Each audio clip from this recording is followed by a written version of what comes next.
everyone, and welcome back to my channel. If you're new here, my name is Kaelyn. I'm a recent graduate from UCLA and I'll be attending graduate school at Oxford. I make videos related to academia, travel, research, etc. And today I'm going to be doing a video about my travel abroad experience at Cambridge PKP. PKP stands for Pembroke King's Program.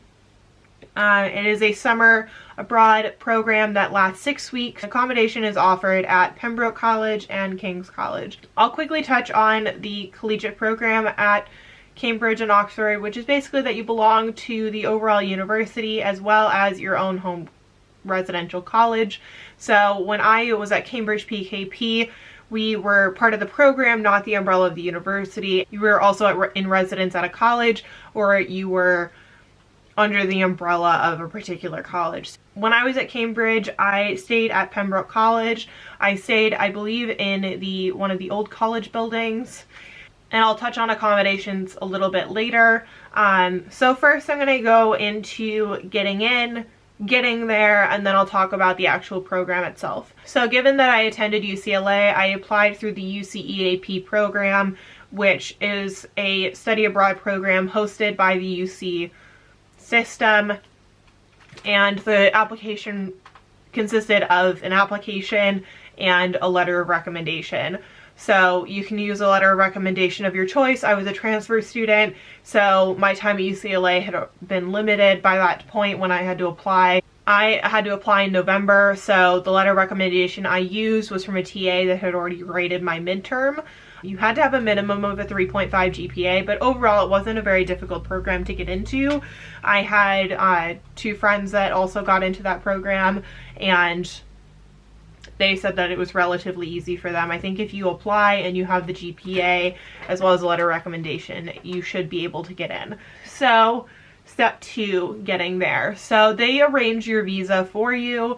They gave you a visa that lasted 6 months, so you didn't need a visa that would require you to be there for a year like I'm going to have to do for Oxford. I flew from San Francisco to London Heathrow, and one piece of advice that I wanted to give, and the point of me talking about how to get there, is that I actually arranged a group of people from PKP to travel together to Cambridge from London Heathrow.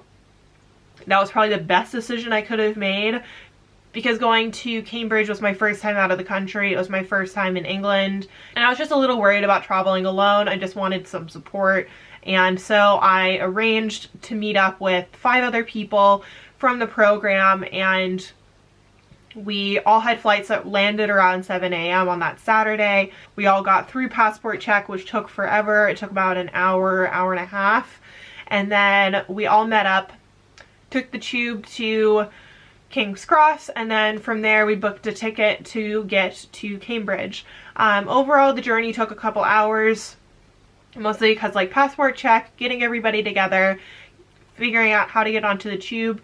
Luckily it wasn't during rush hour, but we all were traveling with multiple bags, and then we stopped in King's Cross, got some food, and then got our tickets to go to Cambridge. And then from Cambridge we just took individual taxis to the college where we were staying. One of the people I was traveling with was also at Pembroke, so we both took a taxi to Pembroke, checked in, and then moved into our accommodations. So again, I'm just going to reiterate the point of me talking about how I got there is mostly to say that travel with a buddy. Try to find somebody within the program. Trying to find somebody within the program to travel with was one of the best decisions I could have made. It, 1, helped me meet people, and 2, it just made me feel a little bit better traveling with people that were also going to Cambridge, although it was definitely easy enough to get there on your own. So next I'm going to talk about accommodation. So as I said before, you belong to the college where you're staying, or you are staying off-site. You're staying in one of the other dorm buildings, but you ultimately belong to that college. Basically, that is where you study, where you have access to the library, where you get your food, etc. So my accommodation was a private room where I had a twin-size bed, I had a desk. It was a very large room, and I absolutely loved it. I loved the location of it, besides it being mostly in direct sunlight throughout the day.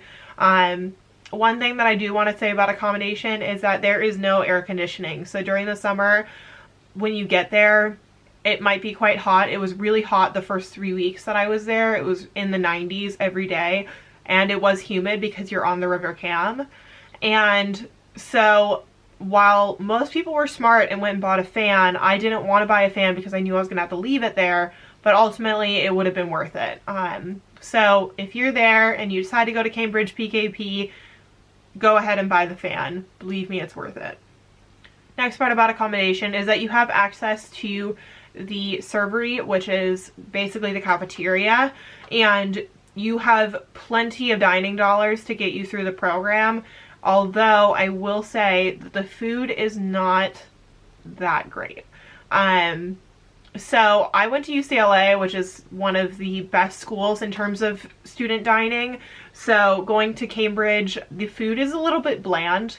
I found that the British don't really use a whole lot of pepper. They don't use a whole lot of spices or salt. So just keep that in mind. I did eat at the dining commons pretty much every morning, and I would eat there for dinner on occasion, but oftentimes I would just go out because the food in town was so much better. I did find a couple places in town that I really enjoyed going to. I'll give a couple recommendations. I went to Hot Numbers pretty much every day. It was a coffee shop across from the engineering building where our classes were being held, and they had the best chai latte. They had this really beautiful like yogurt parfait. And there is a Sicilian place just around the corner from Pembroke, which is also excellent. I can't remember the name of it to save my life, but they had really good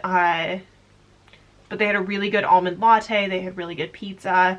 And then of course the highlight of being in England is Nando's, which was again just down the street from Pembroke. Everything is really close in city center. At most it'll take you 10 or 15 minutes to get somewhere. It was nice because it's a beautiful walking town. A lot of people do ride bikes, but there's not very many cars. And although it can be quite touristy, especially on the weekends, you're oftentimes either studying or you're traveling, so you don't have to deal with it too much. And then there are certain places where you can go get studying done, such as Waterstones, which is a bookshop, which also has a coffee shop inside. So next I'm going to talk about the courses. Surprisingly enough, I didn't actually end up taking history classes or obviously African American studies courses while I was there. I took 2 law classes. I took criminal law and English common law, and then I also took a literature class, which was reading Jane Austen. I love Jane Austen. I've been reading Jane Austen since I was a child. It's something that me and my mother share, and I absolutely loved that class. And they had classes pretty much for every subject. I mean, they had classes for anthropology, for psychology, for neuroscience, for history, for art history. So they really covered a wide scope. So although they didn't have very many courses that related to my major, I was able to take subjects that were really interesting to me and honestly changed my perspective, and it made it so that I felt even more passionate about eventually going to law school. And Cambridge was actually the experience that helped me kind of make the decision that I did want to do a PhD. So your courses are held in the engineering building and are taught by the Cambridge faculty. Most of my professors were quite young, but there were also senior professors, tenured professors. And the way that it was broken up is that you have 3 modules. So module 1 is the first 3 weeks, module 2 is the second 3 weeks, and module 3 is all 6 weeks. I ended up taking 2 courses for my first module and 1 course for my second module. You're meant to take 3 courses total. I knew people that took 1 course and then 2 courses, or 1 course in module 1, 1 course in module 2, and 1 course in module 3. If you did the third option, which is 1 course in module 1, 1 course in module 2, and 1 course in module 3, then you had courses kind of splayed out. Whereas if you did 2 classes in module 1, you had classes pretty much all day, every day, Monday to Friday, in which case you had at minimum 2 lectures and usually a discussion.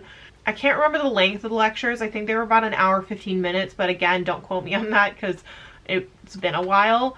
And then the discussions were about an hour. For discussions, it's kind of like the seminar format, and most of the classes aren't too large. My largest class, which is probably English criminal law, probably had about maybe 20-30 people, and then each section was broken down into like 10-15 people, which is typical for like a seminar format at a major university. So one question that a lot of people have asked me through Instagram or in the comments of my other videos is that for Cambridge PKP, were you able to travel while you were there? So although most people traveled every single weekend, I decided that for me, I was going to treat my time at Cambridge like 1L of law school, because it was my first time ever taking law courses and I wanted to do the absolute best job possible. And although I could have traveled, I was really there for the academics. So it's really just what it means to you if you want to travel. I ended up traveling after the program, so I did Cambridge PKP for 6 weeks, and then I went to Paris for a couple of days, and then I went to Italy, so I went to Rome for a couple of days, and then I flew back to London and then back home. I highly recommend traveling either before or after the program, but you're definitely able to travel during. I knew people that went to Edinburgh on the weekends. There was one weekend between Module 1 and Module 2 where me and my friend went to London and then to Ely. So traveling the nearby towns is super easy. The train system is excellent, and at most it'll take you about an hour to get to King's Cross. So if you want to explore London, it's very accessible. There were people that traveled to Paris for the weekend, that went to Amsterdam for the weekend, that went to Ireland. So there's a whole lot of options. You don't have to stay in Cambridge. There's so much that you can explore, and what's excellent about being in Britain or in the EU is that everything is pretty close. It's pretty easy to get from one place to another, and it's also not that expensive. So most people that I knew, if you were going to say Edinburgh for the weekend, would book an Airbnb with multiple other people and would take the train up.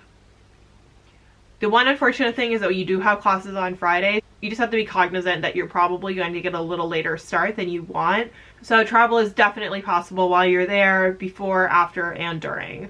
So another thing that I want to add about my Cambridge PKP experience is that I met some of the most amazing people during my time there. My best friend I met through Cambridge PKP. I met my boyfriend through Cambridge PKP, and I had an absolutely amazing experience. It really, truly changed my life.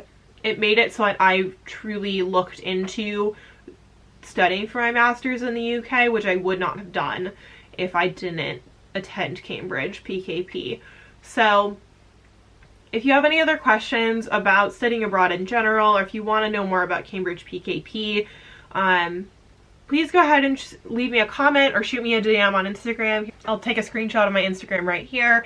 And if you enjoyed this video, please give it a thumbs up. And if you enjoy videos related to academia, research, law school, or traveling, please go ahead and subscribe. I really enjoy making these videos, and I really like being able to interact with you all.